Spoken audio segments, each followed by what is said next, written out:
배 대표님, 네. 역시 그래도 이번 총선 승리에 이 승부수가 이루어지는 것은 한강 벨트고 그렇습니다. 낙동강 벨트 아니겠습니까? 그래서 지난주에는 오늘 이 수원성 싸움하고 수인성, 인천이라든가 예. 이쪽을 좀 다루겠다 했는데 우리 시청자님들도 아시다시피 여론 지형이 워낙 이 수도권은 악화됐기 때문에 그것은 좀 다음 주라든가 그 다음 주 봐서 다루기로 예. 하고 지금 낙동강하고 한강벨트가 어떻게 되어 가고 있는지 예. 이걸 알려드리는 게 상황을 파악하는데 좀 더 그렇습니다. 도움이 되지 않을까 그런 예. 생각이 들어서요. 우선 한강벨트는 보면은 일진일퇴 아니냐. 네. 그동안 국민의힘이 일진을 했어요. 그런데 뭐 이종섭 사건 등으로 일퇴가 됐습니다. 예. 그렇기 때문에 다시 또 일진하는 그런 상황으로 가지 않을까 이런 생각을 하는데 한강벨트가 11곳 아닙니까? 11곳. 마포, 갑을, 용산, 중송동, 갑을, 광진, 갑을, 영등포, 갑을, 동작, 갑을 그렇죠. 이렇게 되어 있는데 전체적으로 보면은 지금 좀 앞선 곳은 확실히 앞섰다고 할 수 있다고 한다면은 예. 동작, 을 정도가 나경원입니다. 아닌가. 예. 자, 그런 이유를 제가 말씀을 드릴게요. 왜 그러냐면은 나경원은 왜 빳빳하냐, 나경원은 왜 든든하냐. 그 이유는 여러분들 이 기준을 보셔야 돼요. 자, 왜 지금 한강벨트와 이따가 설명드린 낙동강벨트가 흔들리느냐. 정당 지지율이에요. 그렇죠. 당연하죠. 정당 지지율이 제일 중요한데 정당 지지율이 2주 전, 3주 전만 하더라도 확실히 앞섰어요. 예. 그래서 대통령 지지율까지 올라가는 추세니까 정말 말 그대로 마디에 올라탄 겁니다. JP가 이야기하는 호랑이 등에 올라타야 돼요 했는데 호랑이 등에 올라탔어요. 그렇습니다. 그런데 정당 지지율이 삐끗했단 말이에요.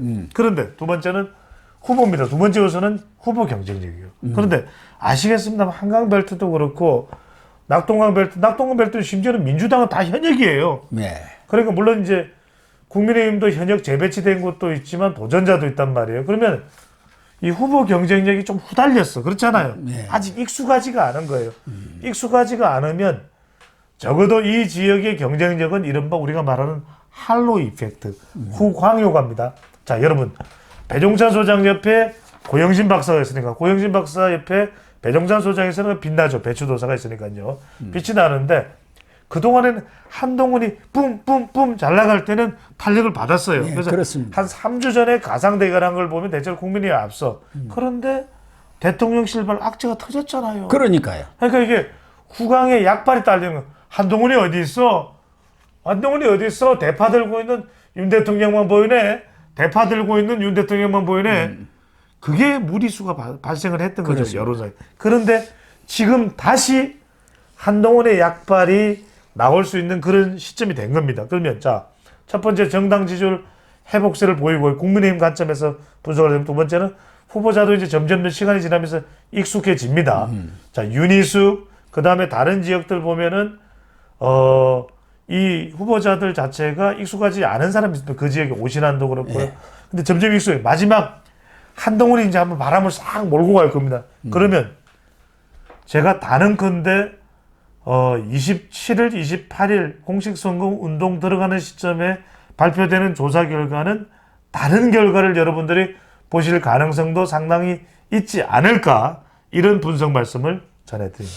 그래서 그 대표적인 게 정말 여론이 어떻게 변했는가를 보면은 동아일보가 리서치 앤 리서치 14, 그렇죠. 15일 날 예. 그러니까 이 황상무 사건이라든가 이종섭 사건이 그렇게 확산되기 전에 조사한 거 보면은 한 두 가지만 예를 들겠습니다. 예.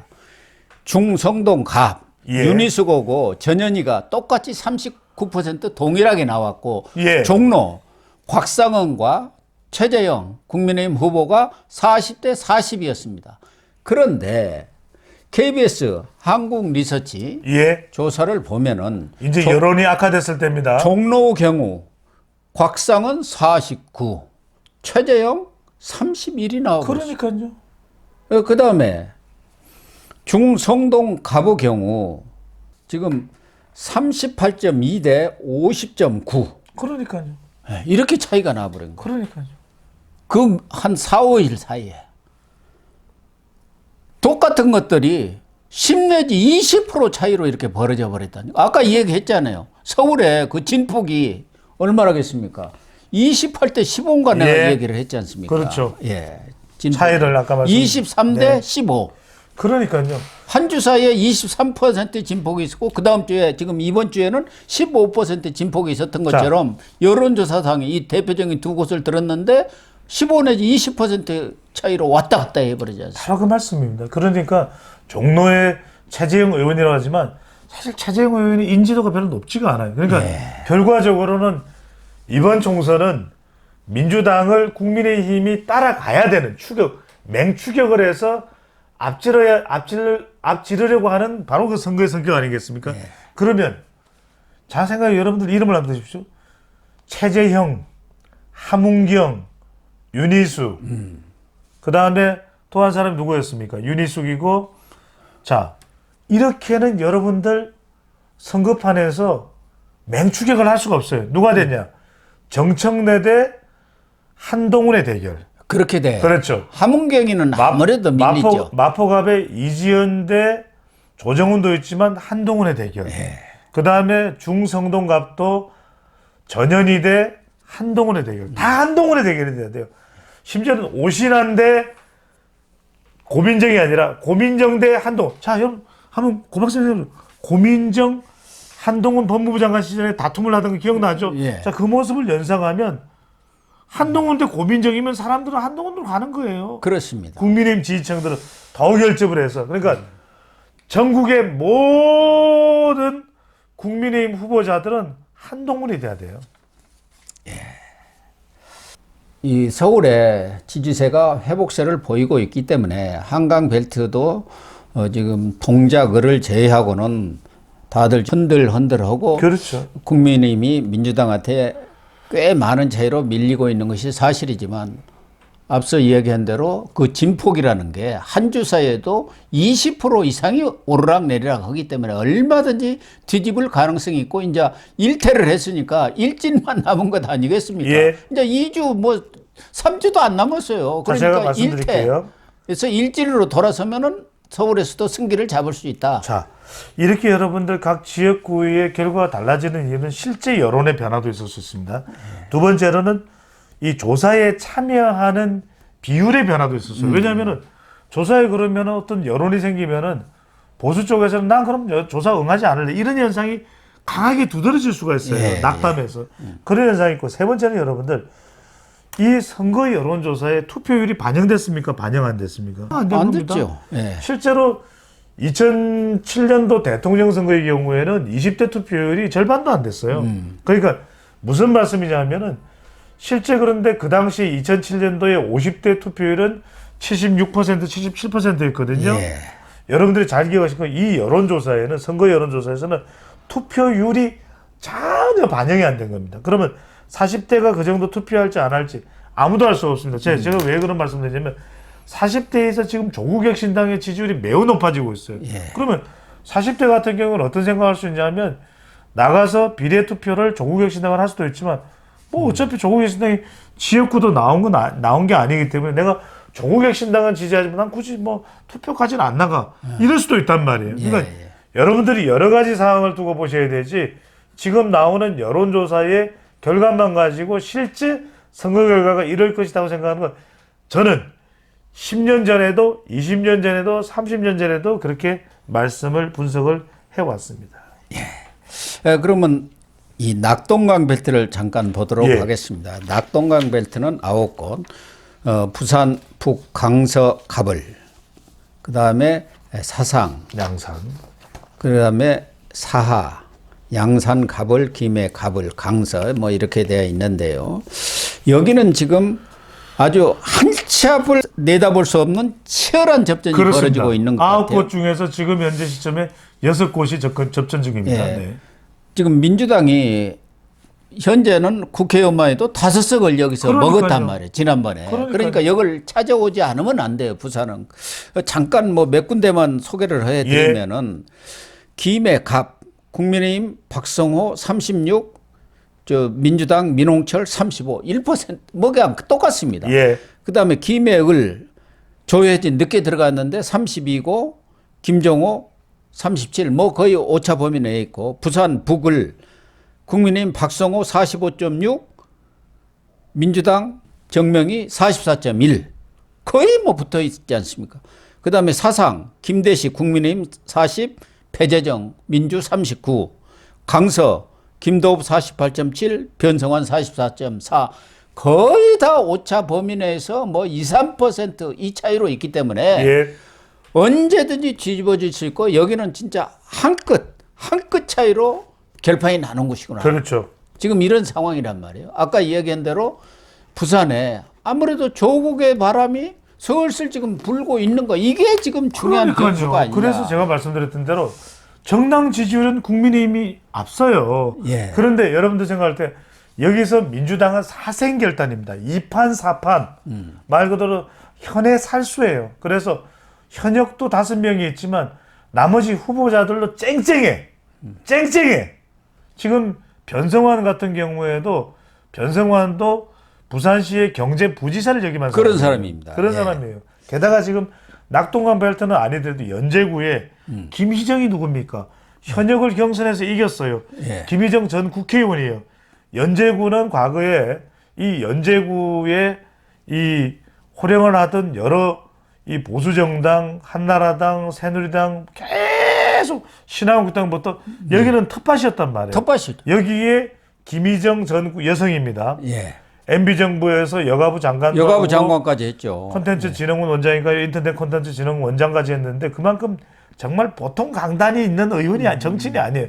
그런데도 여기에 민주당이 아닙니다. 진보당이 앞선다는 거예요. 진보당이 앞서버리는 이런 상황이 벌어졌어요. 그만큼 야당은 사생결단을 하는데 여기서 중요한 게 제일 중요한 게 여러분 그걸 생각하셔야 됩니다. 예전에 부산의 지역구가 14개인가 15개인가 할 때 그때 야당이었던 YS의 통일민주당인가요? 통일민주당이 싹쓸이를 합니다. 단 한 곳만 빼고요. 바로 김세현 전 국회의원의 아버지 김진재, 본진재의 이 금정구만 빼고는 다 싹쓸이를 하는데 그때 싹쓸이한 이유가 뭐냐면 YS 때문에 싹쓸이가 돼요. YS가 부산에서 확실해 부산에 경남고등학교 나온 이 YS를 밀어줘 버려요. 그랬단 말이에요. 예. 지금 한동훈 효과가 안 먹힙니다. 이 후광 효과가 중요한데 지금 고 박사님 말씀하신 조국 끝발이 먹혀요 지금. 그렇다니까. 조국 끝발이 조국이 뭐냐면 지금 한동훈 위원장이 윤석열 대통령하고 분명히 선을 그어야 됩니다. 부산 사람들은 그걸 부산은 내 친구 아이가 많이 묻었다 고마워라 이게 화끈한 성격을 좋아하거든. 근데 조국이 와서 뭐 이럴 게 없어. 이 사람은 깜빵 가면 되잖아. 그렇죠. 너희들 쫄았지? 막 고마 치아뿌라 이러니까 난리가 난 거예요. 예. 와 국이 아이가 국이 와라 대방을 쉐를 죽기만 처못 뿌라 뭐 이런 얘기. 그러니까 지금 그런 상황에서 중요한 것은 지금 빨리 한동훈 효과가 PK 지역에서 나오도록 하는 게 중요합니다. 지금 그걸 위해서 PK에 뭔가 사람들은 PK도 결과적으로 먹고 사는 문제 아니겠습니까? 예. 과연 PK를 어떻게 만들 건가? 저는 그래서 뭔가 PK의 꿈과 희망을 줘야 돼요. 지금 후쿠시마 오염수도 있죠. 엑스포 지금 우리가 컨설팅 다 해주네. 자, 부산에 엑스포 민심이 다시 살아나는 거. 엄청나게 그걸 기대를 했다가 자, 그냥 무산이 돼버렸죠. 그래서 제가 말씀드리는 건 뭐냐면 한동훈이의 명예를 걸고 한동훈의 이 자존심을 걸고 2035년 하계 올림픽을 선언하십시오. 유치에 뛰어들겠다. 예. 부산 올림픽, 부산 하계 올림픽. 왜? 오사카도 했지 않습니까? 왜 그렇죠. 못할 게 뭐가 있으면 우리 하겠다. 부산 지역의 바다 그 넓은 강활한 태평양 바다에서 요트가 뛰놀면서 이 부산, 울산, 경남 뭘 다 합치는 멀리 대구 TK까지 결합하는 부산 하계 올림픽을 2035년에 반드시 개최하겠다. 아, 그 좋은 아이디어네요. 선언하는 순간 부산의 꿈이 부풀어 오릅니다. 부풀어 오릅니다. 그러네요. 이게 고영신 TV에서 우리 컨설팅 다 해준 거지. 네. 그러네요. 정말 좋은 아이디어인 것 같습니다. 그렇지 않아도 엑스포 무산으로 인해서 부산 민심이 상당히 가라앉았었는데 지난번에 이재명이가 거기서 헬기 타고 서울대로 와버려가지고 그것 때문에 팍 또 돌아섰단 말이에요. 서울대까지 타격을 입었지 않습니까? 예. 그러니까 이번에 부산의 어떤 비전과 꿈을 심어주는 예. 그런 대형 어떤 공약을 제시를 하고 그렇죠. 그것을 실질적으로 보여줄 수 있는 그런 조치들을 취하면은 부산 민심은 완전히 돌아서서 낙동강 벨트를 여당이기 때문에 할 수가 있거든요. 예, 낙동강 전투에서 완전히 승리를 거둘 수 있는 거 아닙니까? 2030년까지 가덕도 신고할 건설하고 그 공항으로 전 세계 선수단이 모여들면서 2035년 부산 하계올림픽 가자 그러면 난리가 납니다. 예. 게임 끝납니다. 아무튼 지금 낙동강 벨트는 한 6곳에서 정말 한 치 앞을 바라볼 수 없는 그런 치열한 전투를 벌이고 있기 때문에 거기다가 싹 이게 뒷받침을 해주는 백업을 해주는 그런 대형 공약을 좀 때려줘야겠다. 그럼요. 예, 그래야 부산 그 낙동강 벨트가 경남과 부산, 부울경의 민심을 완전히 좌우하지 맞습니다. 않습니까? 그거 바로 밑이란 말이에요. 예. 한강 스타트업 콜로세움 100조 투자. 예. 대전 충청 사이언스 캐피털 100조 투자. 2035년 하계올림픽. 그 하계올림픽의 진두지휘는 내가 대통령이 되든 국회의원이 되든 미생이 되든 내가 이끌겠다, 한동훈이 이끌겠다 선언하는 순간 저는 이건 뭐 게임이 끝난 겁니다. 국민의힘이 꼭 저희 유튜브를 좀 보시고 네. 특히 한동훈 비대위원장이 보고 그런 좋은 우리 배 대표님의 아이디어 정말 이건 국민의힘이 어디다가 아이디어죠. 네. 컨설팅 회사에다가 맡겼는지 모르지만 배 대표 같은 이런 아이디어가 나오기는 좀 어려울 것 같습니다. 여기서 공짜로 지금 알려주는 것 아닙니까? 이런 것들을 착착 좀 받아가지고 반영을 해서 빵 터뜨리고 나오면 얼마든지 일부 지지세가 내려갔다 해갖고 기 죽을 필요 없고 네. 반전을 할 수 있는 충분한 시간이 있다. 제가 이렇게 한 얘기해도 가지만 말씀드리면 투표를 하는 사람 10명 중에 4명은 지금부터 결정합니다. 일주일 전에 그때 결정하는 사람이 많아요. 투표를 하는 4명. 4명이면 예, 선거판이 결정되는 겁니다. 그렇습니다. 투표자의 40%입니다. 예. 투표자 10명 중 투표하러 가는 사람입니다. 유권자가 아니라 투표하러 가는 사람 10명 중에 4명은 이제부터 결정을 하기 시작합니다. 그래서 지금부터가 중요하다. 중요합니다. 특히 반등세를 보이고 있을 때, 그렇습니다. 이때 탁 치고 나오면은 충분히 승산이 있다. 이렇게 결론을 내려도 되겠습니까? 바로 그겁니다. 네. 예. 배 대표님의 아주 시원통쾌한 민심 분석, 여론 분석을 우리 시청자들께서도 충분히 이해를 하셨을 걸로 믿고요.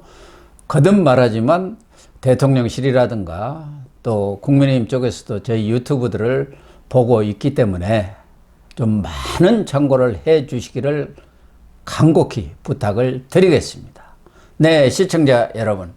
오늘 방송은 여기서 마치도록 하겠습니다. 다음 주에도 배종찬 대표님 나오셔서 정말 회복세를 보이고 있는 민심 동향을 시원통쾌하게 전달해 드릴 테니까요. 많이들 들어오셔서 구독을 해 주시기를 부탁을 드리겠습니다. 오늘 방송 마치도록 하겠습니다. 시청해 주셔서 감사합니다.